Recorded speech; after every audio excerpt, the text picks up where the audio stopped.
The world above has fallen silent. The relentless artillery has stopped, but in the dugout below, silence is a heavy, watchful presence. The air is thick with damp soil, sweat and fear.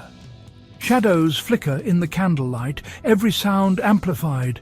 A rat scuttling, a comrade's cough, the drip of water. The wooden beams overhead groan, the only barrier between life and instant death. Soldiers sit motionless, nerves frayed, trapped between memories of chaos and dread of what's next. Down here, survival is measured in moments.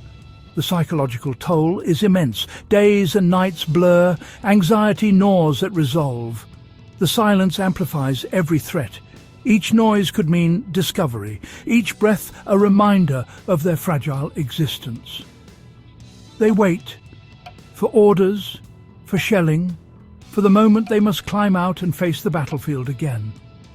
For now, there is only darkness, silence, and the unspoken understanding that they are alive for one more moment in this tomb-like shelter.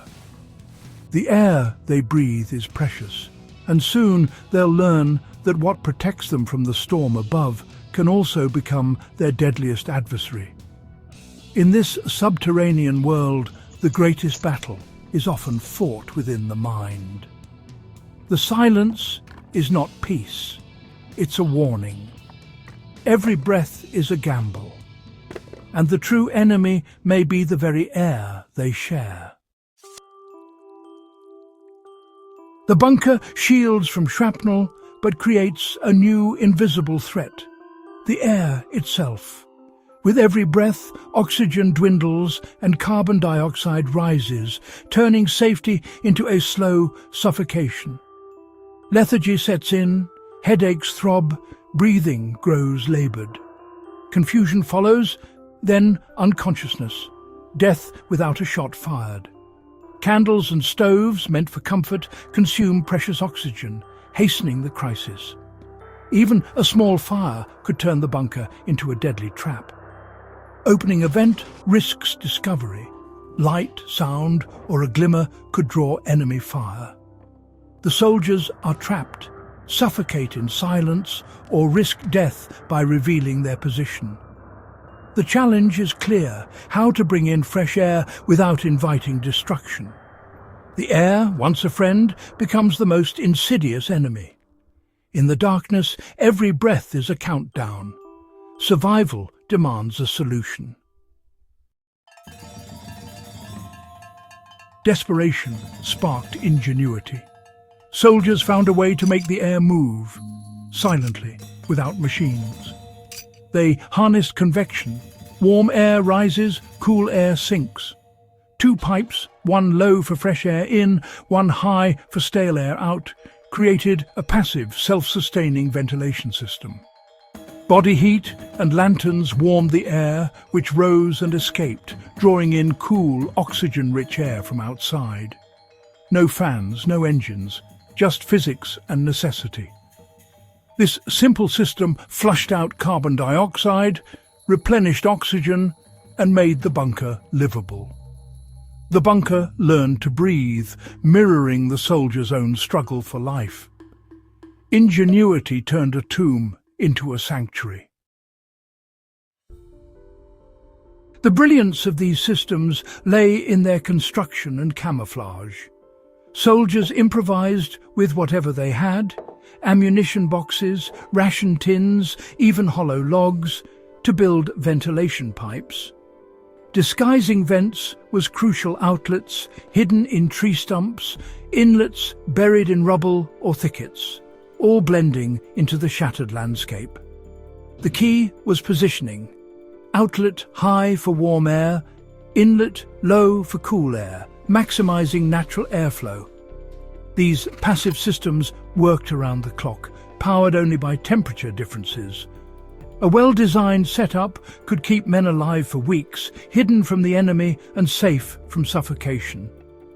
This was battlefield engineering at its finest: quiet, vital, and passed from one group to the next. Sometimes survival depended not on weapons, but on understanding the elements. In the mud and darkness, knowledge was the greatest shield.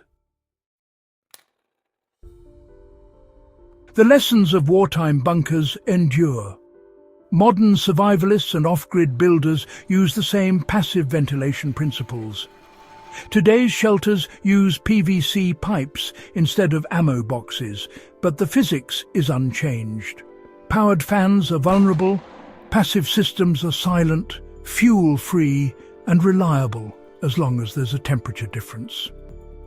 Inlets are camouflaged low and far from the shelter, outlets high and hidden, just like in the trenches. The core challenges, warmth, water, air, remain timeless. The ingenuity born in desperation now guides modern preparedness. The past's hard-won wisdom is a blueprint for survival. The simplest solutions are often the most enduring. The bunker's lessons reach far beyond survival shelters. They're at the heart of sustainable design. Soldiers learn to work with nature, not against it, coaxing air to move with physics, not force. Modern green buildings use solar chimneys. Sun-heated air rises, pulling cool air through, echoing the bunker's thermosiphon. The same principle appears in permaculture, sailboats, even drying laundry on a line. The approach: observe nature, understand its patterns, and design in harmony. The bunkers teach humility.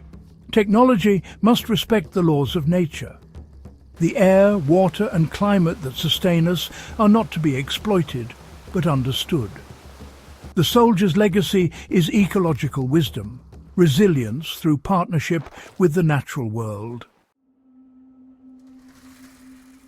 The bunker's breathing system is a triumph of observation and reason. Soldiers faced suffocation, hypothesized that temperature differences could move air, and built crude pipes to test it. Their experiments saved lives, a testament to the power of the scientific method, even in war. This knowledge was hard-won, paid for in hardship and lives.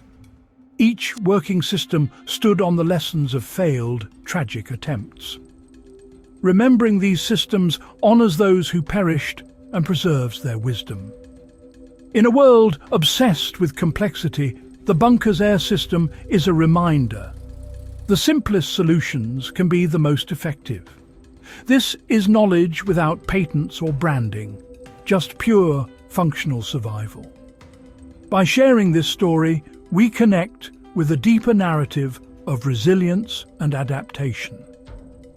Survival is not just enduring, but thinking, observing, and adapting. The silent, breathing bunkers are monuments to human ingenuity and survival. Soldiers faced two enemies, the guns above and the invisible threat of suffocation below. Their solution, a simple, natural ventilation system, remains relevant today. It's a guide for anyone seeking safety and a lesson in working with nature, not against it. The price of this knowledge was high. Every breath in a well-ventilated bunker was a victory. Their story is a chapter in human survival, a reminder that even in darkness, understanding nature brings hope and life. This legacy, forged in mud and fear, is one we must remember and share.